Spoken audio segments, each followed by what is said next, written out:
새벽 바람 맞으며 김치전을 부치던 손끝, 아들이 좋아하던 그 된장찌개. 냄비에서 피어나는 소망 하나. 행복하게만 살아다오. 그 바람 하나가 이토록 무너질 줄은 몰랐습니다. 그날도 어머니는 새벽 5시에 일어났습니다. 겨울이 채 끝나지 않아 부엌 바닥은 서늘했고 창틀은 살짝 얼음꽃이 피어 있었습니다. 두툼한 파카 대신 앞치마를 두르고 그녀는 정성껏 재료를 손질했습니다. 무는 얇게 채 썰고 소고기는 핏물을 뺀 후 된장에 조물조물 묻혀두었습니다. 민재가 된장찌개 좋아하지. 작은 중얼거림엔 다정한 미소가 묻어 있었습니다. 불 앞에서 김치전을 부치며 한 손으로는 밥솥을 열고 다른 손으론 도시락통에 무생채를 담았습니다. 시계는 6시 35분. 그녀는 재빨리 알루미늄 도시락통을 작은 보자기에 싸들고 외투를 걸쳤습니다. 여보, 또 반찬이야? 어제도 갔다 왔잖아. 남편 시아버지인 동식 씨는 신문을 들고 고개를 살짝 들었습니다. 아내는 허리를 펴며 말했다. 요즘은 추우니까 국을 자주 못 끓이겠지. 밥이라도 따뜻하게 먹어야지. 소연이도 출근하고 나면 아무것도 못 챙길 텐데. 그는 입을 다물었습니다. 그렇게 반찬을 챙기러 가는 아내를 더는 말리지 않았습니다. 자식 걱정이야 부모의 생리라지만 너무 자주 너무 많이 너무 당연히 가게 되는 발걸음에 무언가 이상하다고 느끼긴 했습니다. 하지만 그는 아무 말도 하지 않았습니다. 아파트 16층 엘리베이터에서 내려 익숙한 현관 앞에 선 그녀는 벨을 누르기 전 복숭아색 보자기를 살며시 고쳐 메었습니다. 똑똑 벨을 누르고 서 있는데 안에서는 인기척이 있었습니다. 딸깍 문이 열리며 며느리 소연이 슬리퍼를 끌고 나왔습니다. 오셨어요. 무표정한 인사. 피곤한 얼굴. 가볍게 눈 한 번만 마주치고는 돌아서는 그 걸음에 어머니는 잠시 얼어붙었습니다. 그나마도 인사는 며느리가 아니라 자동 응답기 같았습니다. 아무정 없는 말투, 오셨어요라는 두 글자가 머릿속에 사각거리며 맴돌았습니다. 응. 반찬 좀 해왔다. 국도 끓였고. 거실에 놔주세요. 저 출근 준비 중이라서요. 그렇게 아들의 집에 들어간 어머니는 슬리퍼도 없이 맨발로 부엌에 섰습니다. 어젯밤의 설거지는 그대로 쌓여 있었고 식탁 위엔 술병이 2개 젓가락이 굴러다녔습니다. 어제 누구 왔었나? 그녀는 술 냄새를 피해 창문을 열고 반찬을 차곡차곡 정리했습니다. 국은 다시 데워 냉장고에 넣고 어질러진 식탁 위를 정리했습니다. 그 와중에도 아들 민재는 방 안에서 나오지 않았습니다. 민재야, 엄마 왔어. 반찬 가져왔어. 그녀가 문을 똑똑 두드렸지만 안에선 대답이 없었습니다. 소연은 화장실에서 머리를 말리며 소리쳤습니다. 아직 자요. 새벽에 잤나 봐요. 친구 만나고 들어왔거든요. 한숨. 머릿속이 싸늘해지던 순간. 그녀는 민재의 얼굴도 못 본 채 조용히 집을 나섰습니다. 아무 말 없이 뒤따르는 며느리의 배웅도 없이 엘리베이터 문이 닫히는 소리만 덩그러니 귀에 남았습니다. 그날 저녁 어머니는 말없이 된장찌개에 국물을 떠먹었습니다. 동식 씨가 슬쩍 물었습니다. 반찬은 잘 받았대? 응. 뭐 바빠 보이더라. 그게 뭐냐?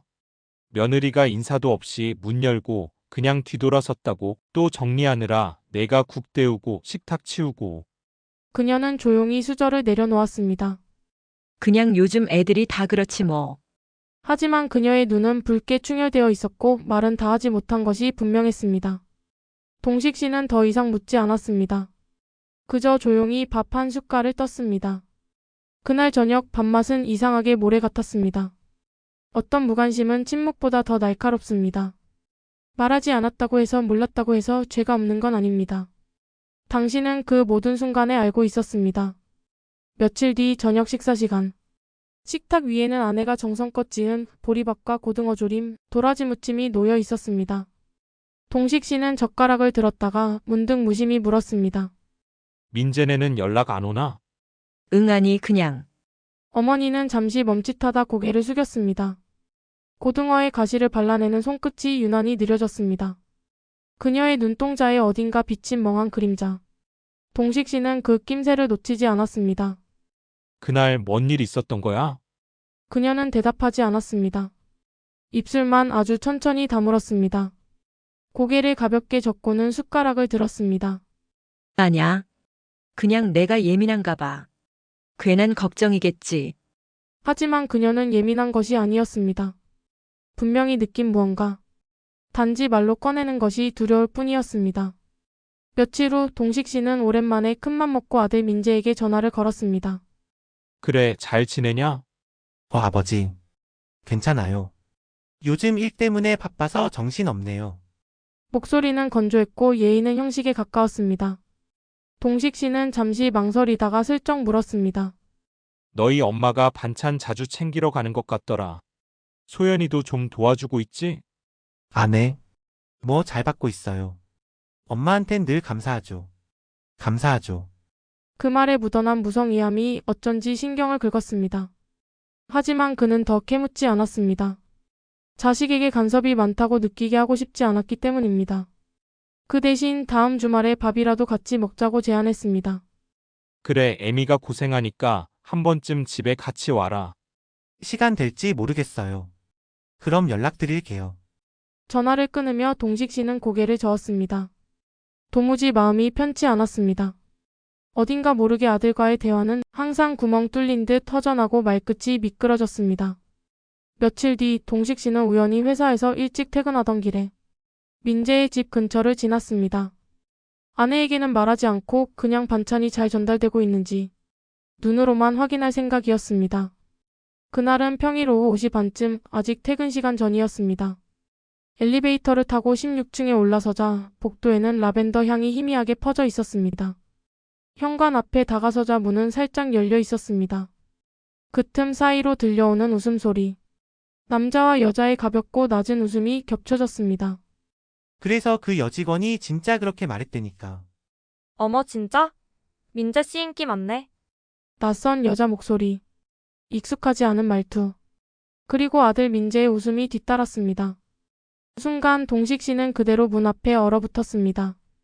기분 나쁜 땀방울이 등줄기를 따라 흘렀고 손끝이 저릿하게 떨렸습니다. 그는 조용히 문에서 물러나 그대로 계단을 타고 내려갔습니다. 집에 돌아온 그는 그날 저녁 아무 말도 하지 않았습니다.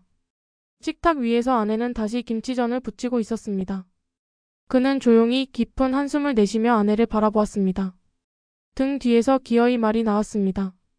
당신, 이제 그만 좀 다녀. 응? 당신 매번 그렇게 반찬 챙겨주고 오는데 그 집에서 고맙다는 소리 한 번이라도 들었어? 아니야. 민재는 고마워하긴 해. 그건 당신 마음이지. 그놈 마음은 아닐지도 몰라. 그녀는 고개를 숙였습니다. 말없이 김치전을 뒤집는 손이 떨렸습니다. 그 기름 냄새 속에서 묘하게 섞여드는 허탈함과 불길한 예감. 그날부터 그녀는 한동안 반찬을 멈췄습니다. 그러나 며느리 소연은 먼저 연락을 해왔습니다. 어머님, 이번 주엔 안 오시나요? 메시지는 정중했지만 어딘지 묘했습니다. 필요해서 보내는 말투. 정은 느껴지지 않았습니다. 그녀는 그날 밤 휴대폰을 내려놓고 조용히 눈을 감았습니다. 그 무심한 말투가 어째서인지 마음에 박히는 모처럼 아팠습니다. 말은 칼보다 날카롭습니다. 정중하지 않은 말투 한 줄이 한 사람의 존재를 송두리째 무너뜨리기도 하지요. 정은 곧 사라졌고 당연한 후회만 남았습니다. 그날은 입춘이 막 지난 주말이었습니다. 바람이 아직 차가웠지만 햇살은 모처럼 포근했고 동네 골목의 매화나무엔 연분홍 꽃망울이 머뭇머뭇 고개를 내밀고 있었습니다. 그런 날씨를 등진 채 어머니는 새벽부터 반찬을 준비하고 있었습니다. 두부는 사각사각 얇게 썰어 소금물에 담가두었고 무나물은 손수 삶아 껍질을 벗긴 뒤 손으로 결을 따라 찢었습니다. 도라지는 쓴맛을 다 빼고 들기름에 정성껏 묻혔습니다. 냉장고에 들어간 김치통도 꺼내 묵은 김치를 송송 썰어 김치볶음을 했습니다. 이거면 민재가 밥 2공기는 먹겠지. 그래, 소연이는 짜면 잘 안 먹으니까 간은 싱겁게. 조용히 중얼거리며 반찬통에 하나하나 담아가던 그녀의 표정은 단단한 듯 보였지만 그 안에는 알 수 없는 불안이 흐르고 있었습니다. 지난번 문 앞에서 들었던 그 조심스러운 선 그음이 자꾸 마음속에서 지워지지 않았기 때문입니다. 여보, 또 오늘도 가는 거야? 식탁에서 신문을 접고 있던 동식 씨가 고개를 들며 말했습니다. 눈빛에는 엷은 걱정이 담겨 있었습니다. 그래.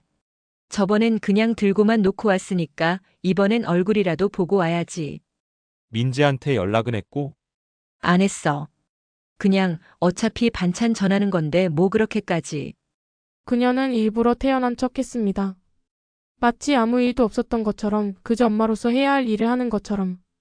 동식 씨는 잠시 말을 잇지 않았습니다. 괜한 자존심이 상할까, 어머니의 마음이 다칠까 조심스러웠기 때문입니다. 너무 당연하게 여기게 만들지 마. 고마움을 안 느끼면 그건 도리가 아니야. 아냐. 민재는 알 거야. 다만 표현이 서툴러서 그렇겠지. 그녀는 그렇게 말을 끊고 고개를 숙였습니다.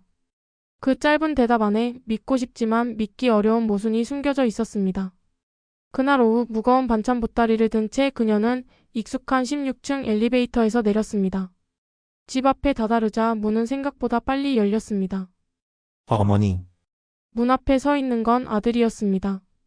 머리는 헝클어졌고 수면 바지를 입은 채였습니다. 어머니는 순간 마음이 아렸습니다. 바쁘다던 아이가 아직 잠옷 차림이라니. 반찬 좀 해왔어. 들어가도 되지? 아 그게 민재는 안쪽을 힐끗 돌아보았습니다. 그리고 살짝 몸을 대며 문을 반쯤 닫듯 열어두었습니다. 그 순간 안쪽에서 소연의 목소리가 날카롭게 튀어올랐습니다. 어머님 또 오셨어? 민재야, 나 아직 씻지도 못했는데. 목소리에는 놀람보다는 짜증이 더 많았습니다. 그녀는 문틈 사이로 얼굴을 내미며 억지 웃음을 지었습니다. 어머님 이렇게 갑자기 오시면 곤란한데요. 제가 청소도 못하고 오늘은 정말 지저분해서요. 어머니는 순간 멈칫했습니다.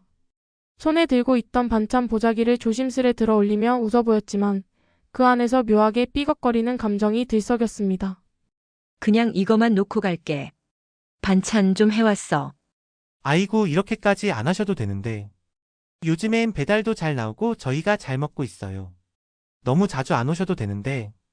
말은 공손했지만 말투는 얼핏 비아냥처럼 들렸습니다. 그동안 쌓인 감정이 작은 틈에서 쏟아진 듯 했습니다. 응 그래. 다음부턴 미리 연락하고 올게. 어머니는 그렇게 말하며 몸을 돌렸습니다. 문 앞에 놓인 반찬 보자기가 쓸쓸하게 느껴졌고 돌아서는 걸음마다 심장이 땅에 주저앉는 듯 무거웠습니다. 엘리베이터를 타고 내려가는 동안 그녀는 아무 말도 하지 못했습니다. 문이 닫히는 찰나 문 너머에서 들려오는 며느리의 무심한 말소리가 귓가에 머물렀습니다. 민재야, 제발 엄마 좀 오지 말게 해줘. 우리도 생활이 있잖아. 그 말에 어머니는 엘리베이터 안에서 조용히 눈을 감았습니다. 서러움도 분노도 상처도 아닌 무력감이 밀려왔습니다. 그날 저녁 어머니는 식탁에 앉아 아무 말 없이 밥을 먹었습니다. 젓가락이 밥그릇 위에서 맴돌기만 할 뿐 입으로 들어가진 않았습니다. 동식 씨는 그 모습에 더는 참지 못하고 조심스레 물었습니다. 오늘도 그랬어? 응. 소연이가 뭐라고 하디? 그녀는 한참을 말없이 있다가 겨우 입을 열었습니다. 정중하게 말하긴 했어. 근데 그게 마음이 너무 차가웠어. 그녀의 눈가엔 눈물이 고여 있었습니다. 억지로 삼키며 애써 웃는 얼굴이 동식 씨의 가슴을 짓눌렀습니다. 내가 뭘 그렇게 잘못했을까? 그저 밥이라도 제때 먹였으면 하는 마음이었을 뿐인데. 그 말에 동식 씨는 젓가락을 내려놓고 천천히 말했습니다. 잘못한 건 너 아니야. 잘못한 건 고마움을 모르고 내 정성을 당연히 여긴 그놈들이지. 그날 밤 그는 아들의 얼굴을 떠올리며 입술을 깨물었습니다. 민재는 어릴 때 누구보다 효심이 깊었던 아이였습니다. 그러나 이제는 아내의 눈치에 눌려 어머니를 모른 척하는 남자가 되어 있었습니다. 그리고 그날부터 동식 씨는 아들과 며느리의 진짜 모습을 보기 위해 스스로 움직이기 시작합니다. 누군가는 눈을 감았고 누군가는 모른 척했고 누군가는 말없이 아팠다. 그리고 이제 말없이 바라보던 한 남자가 모든 것을 보기 시작했다. 며칠 전부터 동식 씨는 이상한 느낌에 잠을 설치고 있었습니다. 아내는 내색하지 않으려 애쓰고 있었지만 매번 반찬을 들고 다녀오고 나서 얼굴에 내려앉는 그림자는 점점 짙어졌습니다. 예전처럼 활짝 웃지 않았고 말끝은 자꾸 흐려졌으며 부엌에 혼자 앉아있는 시간이 늘어났습니다. 그 애가 왜 그랬을까? 내가 뭘 잘못했나? 그녀는 부엌에서 무심코 혼잣말을 뱉곤 했습니다. 동식 씨는 그 말에 아무 대답도 하지 못했습니다. 대신 그의 마음속엔 뚜렷한 물음 하나가 자리 잡았습니다. 저 집에서 우리 아내가 어떤 대접을 받고 있는 건가? 그는 직접 보기로 했습니다. 아내를 대신해 그녀가 마주한 차가운 말투와 외면을 두 눈으로 확인하고 싶었습니다. 금요일 오후 4시 30분. 평소 같으면 사무실에서 서류를 정리하고 있을 시간이었지만 그날 그는 일찍 퇴근했습니다. 아내에겐 바람 좀 쐬고 오겠다며 문을 나섰고 손에는 평소처럼 들고 다니는 검은색 텀블러와 아무 신문이나 한 장 쥐었습니다. 그는 민재의 아파트 복도 끝까지 천천히 걸어 올라갔습니다. 엘리베이터 문이 닫힐 때 유리문에 비친 자신의 얼굴이 유난히 낯설게 느껴졌습니다. 수십 년을 버텨온 가장의 얼굴이었지만 오늘따라 어딘가 주름이 더 깊어지고 눈빛이 더 무거웠습니다. 16층 문 앞. 초인종을 누르지 않았습니다. 그는 문고리를 가볍게 눌러보았습니다. 생각보다 쉽게 문이 툭 하고 밀렸습니다. 완전히 열리진 않았지만 누군가 안에서 닫지 않은 채로 둔 것이 분명했습니다. 그는 소리 없이 문 앞에 섰습니다. 그리고 들려왔습니다. 나 진짜 미쳐버리겠어. 또 반찬 해왔다니까요, 우리 시어머니. 완전 구시대 여자야. 요즘 누가 그렇게 살아, 응? 소연. 며느리의 목소리. 말투는 짜증 섞인 비웃음이 섞여 있었고 듣는 사람을 깎아내리는 기운이 그 말끝마다 묻어났습니다. 민재요? 그냥 가만히 있어요. 걔도 뭐 엄마 말에 끌려다니는 스타일이라. 저만 안 참으면 되죠, 뭐. 그는 얼어붙었습니다. 마치 벼랑 끝에 선 기분.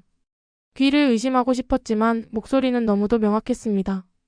그녀는 전화를 하고 있었고 상대는 친구인지 누군지 몰라도 며느리는 거리낌 없이 당연하다는 듯 아내를 웃음거리처럼 얘기하고 있었습니다. 그리고요, 남편도 이제 질린다니까요. 뭔가 매력이 없어졌달까. 지 힘든 얘기만 하고 사람 말은 듣지도 않고. 내가 언제까지 맞춰줘야 해요? 그 순간 동식 씨의 손에 들린 신문이 바스락거렸습니다. 종이 한 장의 떨림이 그의 마음 전체를 흔들었습니다. 이건 그냥 버릇없는 말투 그 이상이다. 그리고 더 이상 믿고 싶지 않은 목소리가 하나 더 들려왔습니다. 낯선 남자. 목소리는 낮았고 익숙하지 않은 느낌. 그는 분명 민재가 아니었습니다. 오늘은 일찍 왔네. 기다렸잖아. 어머, 거짓말. 내가 언제? 침대에 내 향기가 남아있는데도? 뭐라고? 숨이 멎는 듯한 기분. 그는 문에 바짝 붙었습니다. 손등이 떨렸고 숨소리를 참고 들었습니다. 오늘은 민재 언제 와? 글쎄 늦는다 그랬어. 야근이라나 뭐라나. 좋아. 그럼 오늘은 너랑 오래 있어도 되겠네. 그 안에서 들리는 두 사람의 웃음소리, 이어지는 접시 부딪히는 소리, 부엌 쪽으로 이동하는 발소리. 모든 것이 진짜였습니다. 눈을 감았습니다. 눈을 떴습니다. 그의 입술은 말라붙었고 손끝은 하얗게 질렸습니다. 그동안 아내가 차마 말하지 못했던 수많은 조각들이 그의 가슴에 날카롭게 꽂혔습니다. 그 순간 그의 손에서 신문이 툭 하고 바닥에 떨어졌습니다. 그 소리의 안쪽이 술렁였습니다. 누구야? 문이. 순간 문이 살짝 열렸고 얼굴을 내민 사람은 다름 아닌 소연이었습니다. 그녀의 얼굴에 떠오른 놀라움, 당황, 공포 그리고 빠르게 쓰여진 변명의 표정. 그 짧은 찰나 동식 씨는 모든 것을 읽었습니다. 아버님? 언제 오셨어요? 그는 아무 말도 하지 않았습니다. 대신 눈빛만으로 말했습니다. 다 봤다. 다 들었다. 다 안다. 그게 오해세요. 진짜로 그냥 회사 선배예요. 일하다가. 그녀는 급히 머리카락을 뒤로 넘기며 말했습니다. 뺨은 사색이 되었고 손은 떨리고 있었습니다. 그 말의 억지스러움은 그 자신도 알고 있었을 것입니다. 그는 아주 천천히 고개를 끄덕였습니다. 그래. 그 말에 소연은 순간 안도하는 듯했지만 바로 이어지는 말이 그녀의 숨을 멎게 만들었습니다. 민재 데리고 와라. 오늘 밤 집으로 와서 이야기하자. 둘 다. 그 말은 더 이상 부탁이 아니었습니다. 그건 통보 아니 선고였습니다. 아버님 정말 그게. 그는 더는 듣지 않았습니다. 조용히 돌아섰고 복도를 천천히 걸었습니다. 뒷덜미가 시렸고 손에 힘이 들어가지 않았지만 그의 발걸음은 어느 때보다도 단단했습니다. 엘리베이터를 타고 내려가는 동안 그는 생각했습니다. 에미는 저런 인간 앞에서도 말 한마디 못하고 돌아섰던 거겠지. 저 문턱 앞에서 몇 번이나 혼자 서러움을 삼켰겠지. 동식 씨는 문득 울컥했습니다. 목을 대가 꿀꺽 움직였습니다. 오랜 세월 말없이 옆에서 살아준 아내. 그가 너무 늦게 본 것이 미안했고 너무 늦게 움직인 것이 후회스러웠습니다. 하지만 이제는 모든 것을 바꿀 준비가 되어 있었습니다. 진실을 마주한다는 건 고통스럽다. 그러나 그 고통은 거짓보다 낫다. 가족이라는 이름 아래 숨겨진 배신과 외면, 그 가면을 벗길 시간이다. 그날 밤, 동식 씨는 거실 소파에 앉아 정면을 응시한 채 커피도, 텔레비전도, 신문도 손에 대지 않았습니다. 손끝에 흐르는 정적은 견딜 수 없을 만큼 무겁고 서늘했습니다. 아내는 부엌에 조용히 앉아 있었습니다. 마치 평소처럼 물을 끓이고 있었지만 그녀도 이 밤이 평범한 저녁이 아님을 직감하고 있었습니다. 민재와 소연이 오늘 온다 했지? 응. 왜 무슨 일인데 그렇게 급하게 부른 거야? 그는 입을 다물었습니다. 그 순간엔 차마 말하지 못했습니다. 네가 아들 내외에게 겪은 모든 모욕, 그걸 내가 직접 봤어. 그 말을 꺼내는 순간 그녀의 마음이 다시 무너질까봐. 그러나 이내 낮게 조용히 말했습니다. 내가 직접 확인했어. 오늘 밤 다 얘기하자. 그리고 잠시 후 현관 쪽에서 초인종 소리가 울렸습니다. 띵동. 아내가 몸을 일으키려 하자 동식 씨가 손을 들어 말렸습니다. 내가 나갈게. 그는 조용히 현관으로 걸어갔고 문을 열자 그 앞에 민재와 소연이 서 있었습니다. 민재는 어딘가 불편한 표정이었고 소연은 평소보다 훨씬 화장기였고 무덤덤한 얼굴로 서 있었습니다. 긴장도 뉘우침도 애정도 없는 얼굴. 오히려 불만이 담긴 억제된 미간이 보였습니다. 왔냐? 그 한마디에 민재는 고개를 숙였고 소연은 억지 웃음을 지었습니다. 아버님, 지난번엔 죄송했어요. 제가 너무 갑작스러워서 아버님이 오실 줄은 몰랐고. 변명하지 마라. 단호한 목소리. 칼처럼 짧은 말. 소연의 얼굴에서 억지 웃음이 사라졌습니다. 거실로 가자. 오늘은 그냥 넘어갈 수 없는 이야기다. 민재와 소연이 거실 소파에 나란히 앉았습니다. 아내는 입을 굳게 다물고 조용히 그 맞은편에 앉았습니다. 동식 씨는 중심 자리에 앉아 두 사람을 천천히 바라보았습니다. 그리고 입을 열었습니다. 나는 내 어머니가 말없이 고개 숙이고 돌아올 때마다 그게 다 너희가 바빠서 그런 줄 알았다. 그런데 오늘 너희 집 앞에서 내가 들은 건 그는 숨을 한번 가쁘게 들이켰습니다. 다른 남자의 목소리였고 너희 며느리의 웃음이었고 우리 아내를 구시대 여자라고 비웃는 말이었다. 정적. 무거운 정적. 민재는 눈이 흔들렸고 소연은 놀란 듯 손을 움찔했습니다. 아버님 오해세요. 그건 그냥 선배예요. 민재도 아는 분이고. 그자가 내 집에서 침대의 향기가 어쩌고 말했다. 그 말이 떨어지자 아내가 손에 쥐고 있던 유리컵을 떨어뜨릴 뻔했습니다. 순간 멍한 얼굴로 소연을 바라봤고 민재도 충격을 받은 듯 고개를 돌렸습니다. 그게 무슨 소리야, 소연아? 침대? 우리 집에 다른 남자가? 소연은 입을 열었다 닫았다 반복했습니다. 입술이 마르고 있었고 손이 덜덜 떨렸습니다. 민재야, 제발 아버님이 오해하신 거야. 그건 그냥 업무 미팅이었고 커피 한 잔 마신 거고. 문이 열려 있었고 난 들었다. 다 들었다. 동식 씨의 말은 단호했습니다.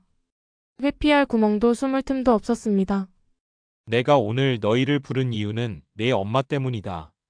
몇 번이나 문전에서 돌아오고 서러운 얼굴로 집에 오던 그날들. 내가 다 눈 감고 있었어. 근데 오늘 그 눈을 뜨게 만든 건 너희가 아니라 그 배신감이야. 민재는 이제야 고개를 들었습니다. 얼굴이 창백했고 숨을 제대로 쉬지 못하고 있었습니다. 정말이야, 소연아. 아버지가 들으셨다는 말 다 사실이야. 소연은 더 이상 말을 하지 못했습니다. 입술을 깨물고 고개를 떨궜습니다. 그리고 그 침묵이 곧 대답이 되었습니다. 민재는 그제야 두 손으로 얼굴을 감싸쥐었습니다. 미안해요, 아버지, 어머니. 제가 제대로 살피지 못해서. 동식 씨는 조용히 자리에서 일어났습니다. 그리고 천천히 거실 유리장을 열어 작은 상자를 꺼냈습니다. 그 안엔 집문서 복사본, 계좌 정리 내역, 그리고 민재 명의로 이전되지 않았던 신혼집의 실제 소유 서류가 있었습니다. 이 집 내 명이다. 결혼할 때 빌려준 거지 준 거 아니다. 오늘부로 너희 부부는 이 집에서 나가라. 소연이 얼굴을 들었습니다. 처음으로 울먹이는 얼굴로 말했습니다. 아버님 정말 그러지 마세요. 한순간의 실수였어요. 저도 뉘우치고 있고. 실수? 동식 씨의 눈빛은 단단했고 입술은 딱딱하게 다물렸습니다. 사람을 웃음거리로 만들고 남편을 속이고 어머니를 하녀처럼 부리고 아버지를 바보로 만든 게 실수냐? 소연은 울기 시작했습니다. 무릎을 꿇고 두 손으로 바지를 부여잡았습니다. 아버님 제발 한 번만 마지막으로 기회를 정말 후회해요. 정말입니다. 민재도 고개를 들지 못한 채 울먹이며 말했습니다. 아버지, 어머니, 저희가 다시는 그런 짓 안 할게요. 그 순간 어머니가 조용히 입을 열었습니다. 그래. 다시는 하지 마라. 다시는 우리 앞에 그런 얼굴로 나타나지 마라. 그 말에 소연은 울부짖었고 민재는 무너졌습니다. 그러나 누구도 그 울음에 흔들리지 않았습니다. 그 눈물은 너무 늦은 후회였고 이미 다친 마음 앞에서는 닿을 수 없는 울림이었습니다. 자신이 짓밟았던 사람 앞에 무릎을 꿇고 외면했던 진실 앞에서 통곡하는 순간이 온다. 그러나 그때는 이미 늦은 것이다. 그 눈물은 아무것도 되돌릴 수 없다. 거실엔 정적이 흘렀습니다. 무겁고 답답한 공기 속에서 시어머니는 두 손을 모은 채 조용히 앉아 있었고 동식 씨는 팔짱을 낀 채 천천히 눈을 감았다 떴습니다. 그 앞에 무릎을 꿇은 소연의 머리카락은 엉켜 있었고 눈물은 이미 바닥에 방울방울 떨어져 고여 있었습니다. 콧물이 엉긴 얼굴은 형체를 알아볼 수 없었고 손바닥은 양 무릎을 움켜쥔 채 벌겋게 부어 있었습니다. 아버님, 어머님 저희가 정말 진심으로 뉘우치고 있습니다. 제가 너무 몰랐어요. 너무 철이 없었고 너무. 그녀의 말은 점점 흐려졌고 울음을 억누르려는 비명처럼 끊어졌습니다. 그러다 이내 머리를 바닥에 쿵 하고 박으며 울부짖었습니다. 저 같은 사람을 그래도 가족으로 받아주셨는데 전전계보다 못한 짓을 했습니다. 그녀의 이마엔 벌써 붉은 자국이 생겨났고 몸은 점점 덜덜 떨렸습니다. 그 모습은 이미 자존심이고 체면이고 모두 버린 몰골이었습니다. 저 이혼하고 싶지 않아요. 민재랑 다시 살아보고 싶어요. 그 사람이 없으면 전 정말 끝이에요. 그녀는 양손을 바닥에 짚고 기어가듯 시어머니 앞에 다가가 어머니의 무릎을 붙잡았습니다. 떨리는 두 손, 땀이 범벅된 손가락, 그 손을 떨쳐내지 않고 그냥 바라보는 시어머니의 눈빛은 차가웠습니다. 어머니. 제가 처음엔 진짜 어색했어요. 그런 반찬 챙김도 터놓고 대화도. 그런데 그게 그렇게 고마운 일인지 몰랐어요. 다만 귀찮게 느꼈고 부담스러워서. 정말 제가 미쳤던 거예요, 진심으로. 그녀의 말은 흐느낌 속에 부서졌고 손가락은 절박하게 어머니의 무릎을 움켜쥐며 하얗게 질려갔습니다. 그렇게 오열하며 애원했지만 어머니는 아무 말도 하지 않았습니다. 조용히 그저 그녀를 내려다볼 뿐. 그 눈빛엔 불쌍함조차 없었습니다. 그녀는 그 시선 앞에서 무너졌습니다. 소연은 그제야 그 침묵이 무엇을 의미하는지 깨달았습니다. 정말 저희를 버리시는 건가요? 정말 끝까지. 그때 동식 씨가 자리에서 일어섰습니다. 그는 무표정하게 마치 이미 결정을 내린 사람처럼 차분하게 말했습니다. 나는 너를 며느리로 인정하지 않는다.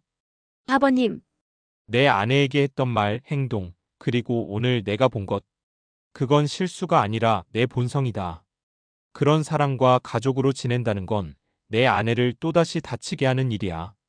소연은 어깨를 떨며 입을 막고 울었습니다. 민재 너도 마찬가지다. 동식 씨의 시선이 아들에게 옮겨졌습니다. 어머니가 그렇게 외면당하는데도 아무 말 안 했지. 네 아내가 누구랑 뭘 했는지도 모르는 채 눈 감고 있었고. 민재는 눈을 질끈 감았습니다. 그의 입술은 푸르게 질려 있었고 손은 허벅지를 움켜쥔 채 움직이지 못했습니다. 그날 내 엄마가 눈물 흘리며 도시락 싸들고 돌아왔을 때 나는 그냥 그런가 보다 했어. 그게 얼마나 큰 죄인지 오늘 알았다. 말이 끝나자 시어머니가 천천히 손을 뻗어 소연의 손을 뿌리쳤습니다. 툭. 작은 힘이었지만 그 한 번의 손짓에 소연은 그 자리에 엎어지듯 쓰러졌습니다. 머리를 바닥에 박고 숨을 헐떡이며 흐느꼈습니다. 이제 와서 뭐든 말해봤자 아무것도 돌아오지 않아.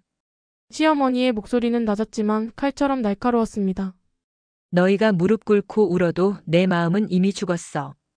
소연은 그 말에 마치 심장이 꿰뚫린 듯 더 크게 오열했습니다. 그 소리는 비명이었고 울음이었고 자기 존재 전체가 부정당하는 절규였습니다. 가라. 이 집도 이 가족도 너희에게 줄 수 있는 건 이제 아무것도 없다. 동식 씨의 마지막 말이 거실을 정리했습니다. 소연은 한참을 울다 겨우 몸을 일으켰습니다. 그러나 눈을 제대로 뜨지 못했고 온몸이 흐느적거렸습니다. 민재는 그런 그녀를 부축하지 않았습니다. 그저 조용히 짐처럼 일어나 그녀 옆에 섰을 뿐. 그렇게 두 사람은 현관으로 걸어나갔습니다. 한 발 또 한 발. 신발을 제대로 신지도 못한 채 흐트러진 옷차림으로 문 밖에 섰습니다. 그리고 문이 닫혔습니다. 그들은 그 순간 이 집에서, 이 가족에서, 이 생의 한 축에서 완전히 사라졌습니다. 민재와 소연은 일주일 안에 집을 비웠습니다. 민재는 말없이 이삿짐을 정리했고 소연은 마지막 날까지 몇 번이고 찾아왔지만 문은 열리지 않았습니다. 그 후 민재는 결국 이혼의 도장을 찍었습니다. 말없이 미련 없이. 소연은 친정에도 돌아가지 못했습니다. 그녀의 부모는 그녀의 행동에 대해 이미 주변에서 소문을 들은 상태였고 대면을 거부했습니다. 직장에서도 퇴사 조치가 내려졌고 친구들조차 연락을 끊었습니다. 소연은 혼자가 되었습니다. 완벽하게. 그녀는 서울 외곽의 반지하 원룸에 틀어박혀 지냈습니다. 장을 볼 돈이 부족해 컵라면으로 끼니를 때우고 밤마다 스마트폰을 들여다보며 그때 그 말을 하지 않았다면, 그날 초인종 소리를 못 들었더라면 하는 후회만을 수천 번 곱씹었습니다. 그러나 그 모든 건 돌이킬 수 없었습니다.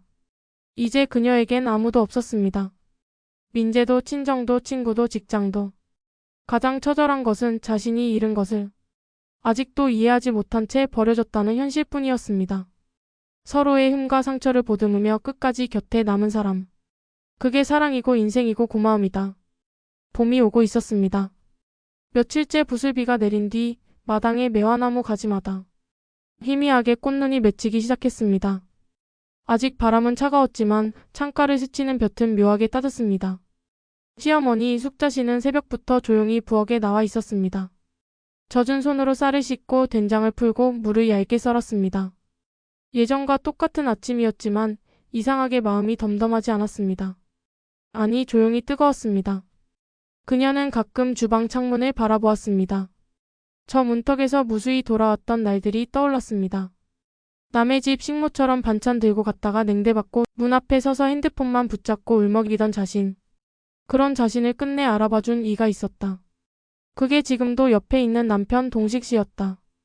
여보, 국 끓는 소리 들리는데 오늘도 아침 한상 차리는 거야? 남편의 부드러운 목소리가 거실 끝에서 들려왔다. 숙자 씨는 잠시 뜨거운 냄비 위에 국자를 얹고 웃으며 대답했다. 당신이 좋아하잖아요, 무된장국. 그걸 내가 언제부터 그렇게 좋아했더라? 결혼하고 세 번째 봄. 감기 걸렸을 때 내가 끓여줬더니 그 뒤로 아프면 꼭 찾았어요. 남편은 그 말을 듣고 소파에 앉은 채로 조용히 웃었다. 그 웃음엔 묘하게 묵은 미안함과 지나간 시간에 대한 애틋함이 담겨 있었다. 그랬었지. 식탁 위엔 단정히 정돈된 반찬들이 놓였고 밥솥 뚜껑을 여니 김이 모락모락 피어올랐다. 숙자 씨는 조용히 남편 앞에 밥그릇을 놓았다. 그리고 옆자리에 나란히 앉았다. 두 사람은 오랜만에 마주 앉아 밥을 먹었다. 흘러가는 TV 소리도 없이 그저 숟가락 소리와 숨소리만이 식탁 위를 맴돌았다. 그런데 숙자 씨의 손등 위로 조용히 얹히는 남편의 손길. 그녀는 놀라 고개를 들었다. 동식 씨는 말없이 그녀의 손등을 조심스럽게 감쌌다. 깊게 갈라진 주름 사이로 서로의 온기가 스며들었다. 여보, 미안했어. 그동안 내가 너무 무심했지. 당신이 뭘 잘못했어요? 내가 말을 안 했던 거지. 아니야. 당신이 조용히 혼자 울고 있을 때, 난 그걸 눈치채고도 내 가족이니까 언젠간 나아지겠지, 그 생각만 하고 있었어. 당신이 그렇게 속으로 무너지고 있을 줄은 정말 몰랐어. 숙자 씨는 눈을 감았다. 그러더니 이내 조용히 눈물을 흘렸다. 그 눈물은 원망이 아니었다. 슬픔도 아니었다. 누군가에게 끝내 이해받았다는 안도. 그리고 같이 늙어온 사람만이 줄 수 있는 위로. 나는 당신이 옆에 있어서 참 다행이었어요. 그날 집에 돌아와서 아무 말도 못하고 앉아 있었을 때 그 침묵조차 같이 있어줘서 정말 고마웠어요. 동식 씨는 아내의 손을 가만히 더 꼭 쥐었다. 두 사람의 손등 위에 햇살이 들고 있었다. 주름진 손가락 사이사이로 따뜻한 빛이 스며들었다. 이제 우리 둘만 생각합시다. 남은 인생 서로 미루지 말고 꼭 하고 싶은 말 있으면 바로 하고, 당신 보고 싶으면 보고 싶다고 하고, 손잡고 싶으면 그냥 잡고. 그래요. 말 안 하고 참는 거 이제 그만하자고요. 나 이제는 참는 거 안 해요. 두 사람은 마주보고 웃었다. 젊은 시절에 나누던 눈빛은 사라졌지만 그보다 더 단단하고 깊은 동행의 온기가 그 자리에 있었다. 며칠 뒤 동식 씨는 마당에 작은 원목 벤치를 하나 놨다. 오후가 되면 숙자 씨는 커피 한 잔을 내리고 남편은 그 옆에 앉아 신문을 들었다. 별말 없이 햇살을 함께 받았다. 꽃이 피고 벌이 날고 바람이 지나가면 그냥 고개를 돌려서 서로를 한 번씩 바라보았다. 어느 날 숙자 씨가 벤치에서 남편의 어깨에 가볍게 머리를 기댔다. 이런 게 참 좋네요. 어디 가지 않아도 사람 많은데 가지 않아도. 그래. 나는 이 자리에서 당신이 웃는 거 보는 게 제일 좋다. 그 말에 숙자 씨는 천천히 눈을 감았다. 그의 어깨는 포근했고 등 뒤에서 느껴지는 우의 햇살은 부드러웠다. 바로 그 순간 인생의 절반이 그 어깨 위에 조용히 기대었다. 그리고 남은 절반도 서로의 옆자리에 함께 놓아두기로 약속했다. 사람은 결국 함께 늙을 사람을 만나기 위해 살아가는 것 아닐까. 젊을 땐 모르는 마음이지만 나이 들어 곁에 남은 한 사람의 손이 그렇게 따뜻할 줄이야. 봄은 그렇게 어느새 마당에 자리를 잡고 있었다. 가지마다 매화가 터지고 화단엔 진달래 몇 송이가 망설이다 고개를 내밀었다. 이른 아침 주전자에서 물 끓는 소리가 부엌을 가득 메우고 된장국 냄새가 집안을 감쌌다. 식탁 위엔 은은하게 빛나는 유리그릇에 채소나물이 놓여 있었고 갓 지은 밥솥 뚜껑을 여니 김이 포근히 피어올랐다. 당신 밥 다 됐어요. 숙자 씨가 조용히 말하면 동식 씨는 신문을 덮고 조심스레 일어났다.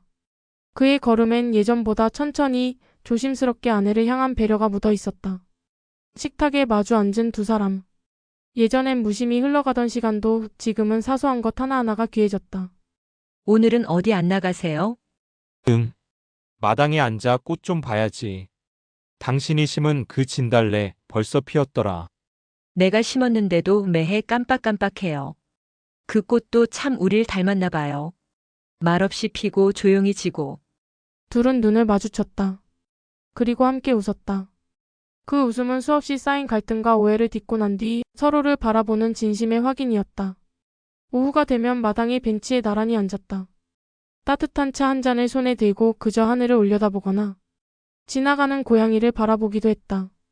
여보, 예전엔 이런 시간 낭비라고 생각했는데 지금은 이렇게 앉아있는 시간이 제일 좋아요. 그냥 곁에 있으니까. 동식 씨는 아내의 손을 살며시 잡았다. 그 손은 주름지고 까끌했지만 늘 부드럽고 따뜻했다. 가끔은 둘이 나란히 시장에 갔다. 오래전처럼 마트 대신 재래시장으로. 남편은 묵직한 가방을 들고 아내는 창거리를 골랐다. 이거 두부 맛있겠다. 오늘은 순두부찌개 할까요? 좋지. 당신이 끓이는 찌개가 제일 맛있지. 이웃들은 가끔 그들을 바라보며 수군댔다. 저 부부 참 보기 좋아. 나이 드셔도 사이 참 좋으셔. 그 말을 들은 날엔 숙자 씨는 집에 돌아와 조용히 말했다. 우리 이제 사람들이 부러워하는 부부래요. 왜 우리가 못 그럴 게 뭐 있어. 당신은 내 마누라고 난 아직도 당신이 예쁘거든. 에이, 그러면서도 그녀는 수줍게 웃었다. 밤이 되면 조용히 TV를 틀어놓고 남편은 아내의 무릎을 베개 삼아 눕기도 했습니다. 당신 무릎 예전보다 말랑해졌네. 당신 머리가 가벼워진 거겠죠? 아니야. 당신이 편해진 거야. 이제 말하지 않아도 아는 사이가 된 거지. 그 말에 숙자 씨는 머리칼을 천천히 쓰다듬었습니다. 흰 머리카락 사이로 느껴지는 체온. 거기엔 수십 년을 함께 견뎌온 동지이자 연인으로서의 사랑이 여전히 숨쉬고 있었습니다. 어느 날 밤 숙자 씨는 남편에게 물었습니다. 당신 후회 안 해요? 그렇게 큰 소리치고 아들 내쫓고 다 정리한 거. 동식 씨는 조용히 고개를 저었습니다. 후회해. 더 빨리 당신을 안아주지 못한 거. 그건 후회해도 돼요. 하지만 아들 일은 후회 안 해. 난 당신이 짓밟히는 걸 보면서 아무 말도 못했던 내가 더 부끄러워. 이젠 당신이 먼저야. 숙자 씨는 눈시울이 붉어졌습니다. 그리고 이내 남편의 손을 꼭 붙잡았습니다. 고마워요. 정말 고마워요. 당신이 그렇게 내 편 들어줘서 내가 다시 숨 쉴 수 있었어요. 이야기는 그렇게 끝이 납니다. 하지만 두 사람의 삶은 여전히 이어집니다. 아침이 오면 조용히 서로를 바라보고 밤이 되면 서로의 손등을 어루만집니다. 그 어떤 사과보다 그 어떤 말보다 곁에 있는 사람이 되어주는 것. 그게 사랑이고 그게 인생입니다. 이제야 안다. 사랑은 거창한 말이 아니라 당신 괜찮아? 하고 묻는 그 한마디라는 걸.